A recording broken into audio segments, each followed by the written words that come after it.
Favre sprints to his right, throws back across the middle, and he's intercepted. It's a painful memory for all Viking fans. Hartley sends the Saints to the Super Bowl. Some crazy things happened. You know, I went from thinking we were actually going to finally go to the Super Bowl to all of a sudden we weren't after the interception. I can't really describe how big of an emotional swing that was for me. On the drive home, Cal just silent, and I didn't want to talk to him because I didn't want him to get more worked up or more upset over the loss, but he was sitting in the driver's seat and he just kind of had his head down and his hand over his face, and he started to cry, and he told me, "I just feel so bad for Brett Favre." A few days later, or maybe even weeks before he could talk about it again, and after that he just said, I'm not a Vikings fan anymore. So instead of watching the Vikings every Sunday, Cal changed the channel. He and his family now cheer for the Carolina Panthers.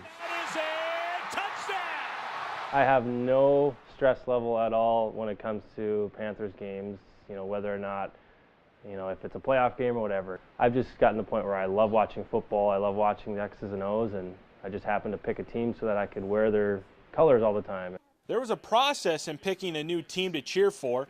The new team couldn't be a Vikings rival, and they had to be one of the worst teams in the league, so Cal couldn't be accused of being a bandwagon fan.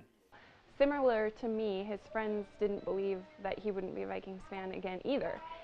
So they wanted to hold him against it and be sure that he wouldn't. So a friend from Minot actually wrote up a contract saying, "I, Cal Triplett, hereby swear that I will no longer be a Vikings fan." I thought it would be kind of a funny joke to, you know, say, well, if you're going to switch teams, you know, you should have legal documentation just so that, you know, if the Panthers go on and like win the Super Bowl or something, you can look back and say, hey, you know, 4 years ago, 5 years ago, I signed a legal contract saying I'm a fan of the team. Cal says he couldn't be happier with his decision to switch teams. His Sundays are full of family time. If the Panthers are on locally, they'll be watching.